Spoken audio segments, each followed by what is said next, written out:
Welcome back, everyone, to another Three Things to Watch. It's week 10 of the CAA football season, and it's been proven week in and week out that despite records, standings, and predictions, when two CAA football teams step onto the field, it's anyone's ball game. The first thing to watch this week features a Villanova team that was able to ground and pound their way to a 24-10 victory against Hampton in week 9. They'll face a Towson team that is coming off of a wild 52-48 win against Monmouth to record their first conference victory. The Tigers' offense was clicking on all cylinders, Rob. Yeah, after tallying 14 points or less in their first 3 conference games, Towson put it all together last Saturday, scoring on 9 of their first 10 drives and putting up their most points since 2019. Versatile quarterback Tyrell Pigrome threw for 216 yards. Devin Matthews tied his career high with 112 yards on the ground. And big play threat Diego Hunter had a monster afternoon with 334 all-purpose yards that included a 92-yard kickoff return for a touchdown and a 74-yard punt return that set up another score. Now, speaking of big plays, no team in the CAA does that better than Villanova. We've talked in the past about the passing of Connor Watkins, who has completed 14 passes of 40 or more yards this season. But in last week's victory over Hampton, he broke loose for a 75-yard touchdown run on the second play of the game that gave the Wildcats a lead they would never relinquish.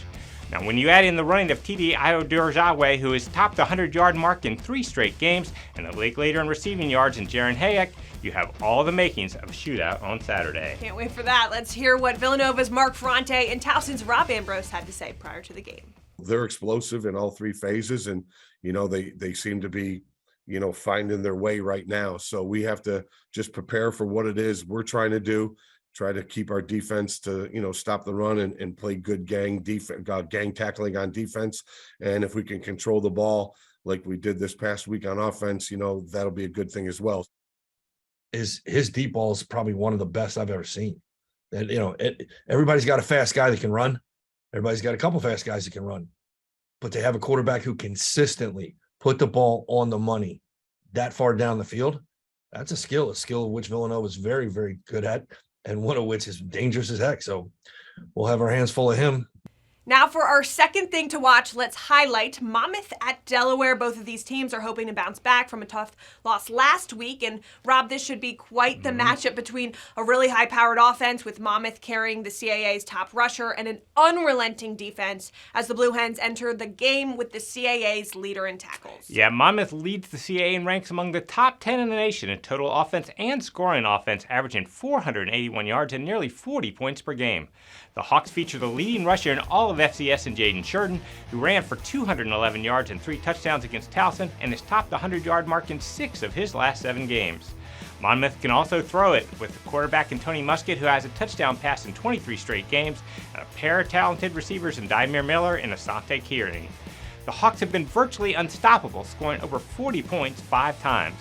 Now, on the other side is a Delaware defense that ranks in the top 3 in FCS in total defense and scoring defense, giving up just 266 yards and 14 points per game.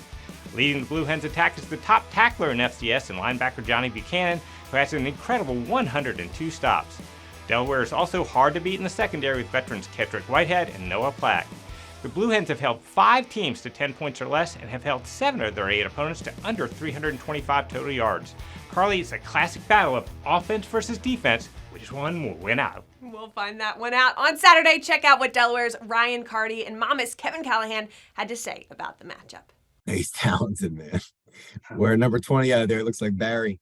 He's really good. And, it's somebody that we got to bottle up, and especially with, I think it's a big challenge for our guys with how well Elon ran the ball on us last week to, make sure we bow up a little bit. They're a very veteran group. They have a lot of experience, some of them experience on higher level, and they come to play, and they've got a great scheme, and they're highly motivated.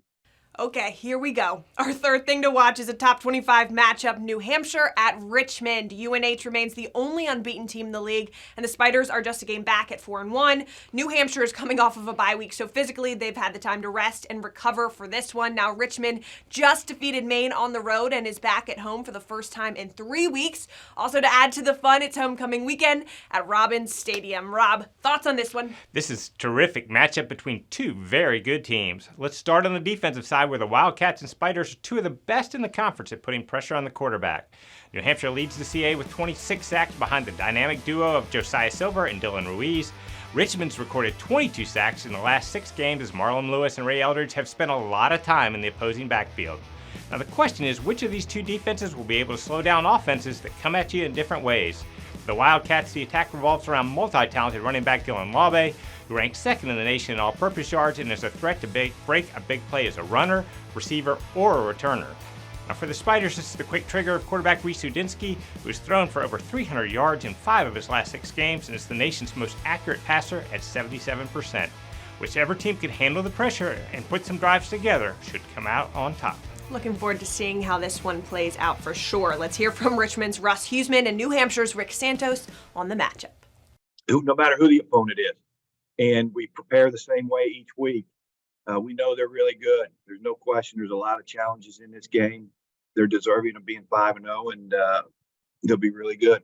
They're so well coached. They're so disciplined. So, yeah, I mean, they're as balanced of a team as you're going to find at this level. It's going to be an incredible opportunity for us to go down there and try to find a way to get a win. Should be another thrilling week of CAA football, and there's no other way we'd rather kick off our November. Make sure you get in on all the action and watch all the games on Flow Football, or follow along on our social media platforms at CAA Football.